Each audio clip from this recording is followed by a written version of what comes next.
Corning, New York, a city of 17,000 people in the beautiful Finger Lakes country. Flag Day, 1972. It's just a little street where all friends meet and greet you in the same old way.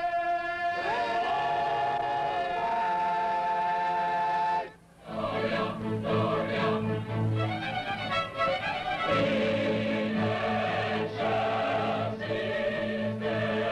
One day each June, the people of Corning celebrate a special event called Soundings, a festival of music of every kind, from the Corning Philharmonic to rock groups, folk singers, and barbershop quartets. And the cooks in the kitchen had a dress as tight as your love would need a fire. The old songs, the old songs, the good old songs for me. I love to hear those minor chords and good close harmony.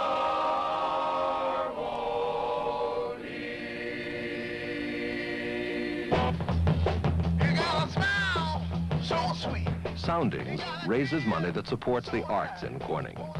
Everybody pitches in, and everybody enjoys it. Well, just about everybody.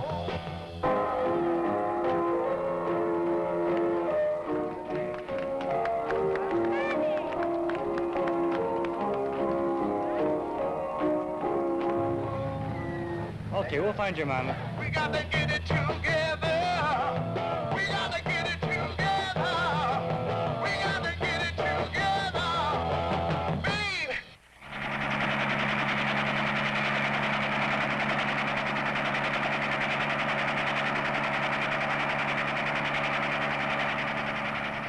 At about 5 a.m. Friday, June 23rd, a wall of water about 5 feet high came down the Chemung River. It was like a tidal wave, and it swept over the dikes, inundating a major portion of the city. We had received a report at about 2 o'clock in the morning that the river would flood at around 5 a.m. We sent out a warning to our people. We were not warned about, nor did we expect, anything like the tidal wave that beset us. The resulting damage is unbelievable. 3 days later, the rain stopped.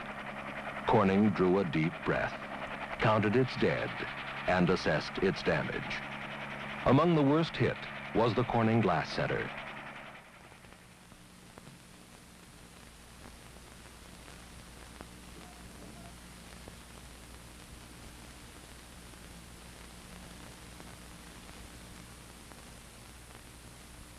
More than one half of the museum's irreplaceable collection of glass had been under 5 feet of water.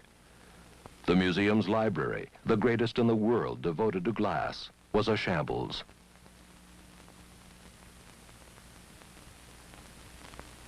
The WCLI and WCBA Emergency Flood Network is pleased to present at this time a special statement by Amory Houghton, Jr., Chairman of Corning Glass Works. Mr. Houghton. Thank you, George. Other than mourning with the families who have lost almost 20 people at the latest count, it really is still too early to assess the loss, both in human lives and in property. But several things come quite clear. This was a disaster of the first order for our community. Possibly the worst flood in its intensity ever to hit our part of the world. That more people weren't drowned is a miracle, particularly in view of the suddenness with which the flood struck.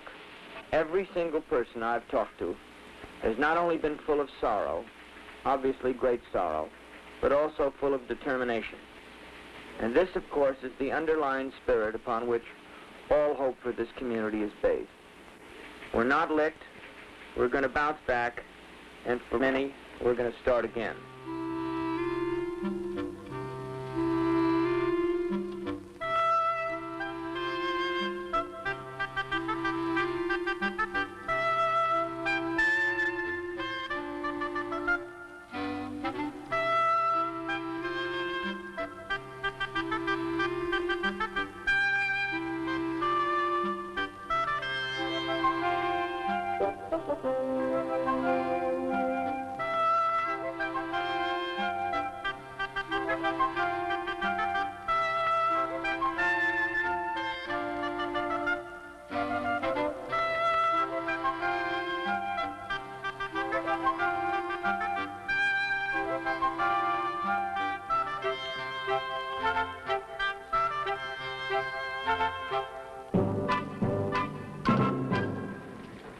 I'm going to ask the directors of the Corning Glass Works Foundation tomorrow morning for a substantial sum of money, possibly as much as $400,000.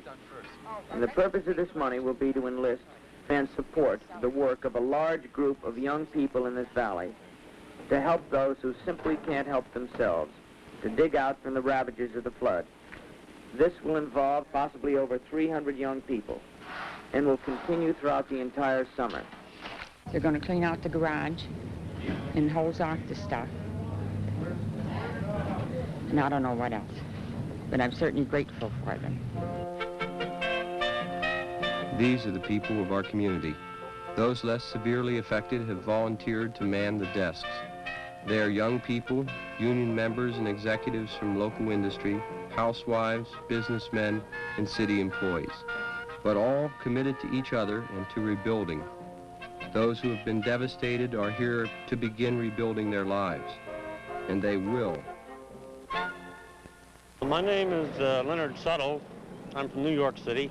People had no water when we came here at all, nothing to drink, nothing to cook with, or anything like that, not even to take a shower or a bath, forget about it. They didn't have any clean water here at all when we first came. And we're doing our best to supply them with water, drinking water, whatever they need. As long as they need us, I think we'll be here. Money to be spent to do construction, reconstruction, whatever, will be treated just as if there were no insurance, and it will be appropriated using normal... Corning Glass quickly got back to work. Back to work running a $600 million business. But first, back to work rebuilding their city. This is something you mentioned yesterday. People are just plain tired here. And everybody who can take a weekend, I think they deserve it. My name is Lindsay Davidson. I normally live in Boston, Massachusetts, and work at the Museum of Fine Arts in the music room. People are working down at the museum rescuing glass. People are working at the college rescuing slides, and we're rescuing all the photographs possible. And these photographs are from the collection here and those of all over the world.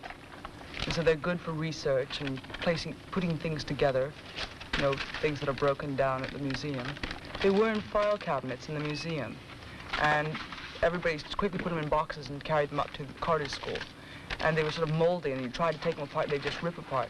And they had the bright idea of sinking them in the bottom of the pool. And so we fished them out box by box, lay them out and dry them. They'd be absolutely dry before you can pack them, otherwise they'll mold again. And they crinkle, but you try and keep this photograph with a label. If not, just say photographs and labels.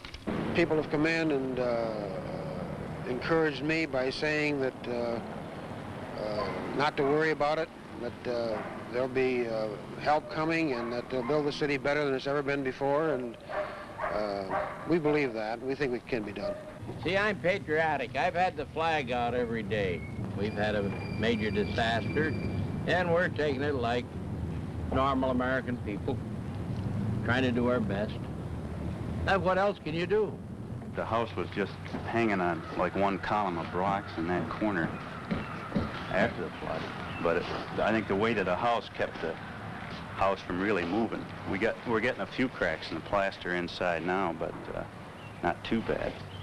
So the house is on jacks, and we'll be able to make it, you know, come back and put it back together. I think about the future here because this is where our past is, and we've had a lot of good years around here.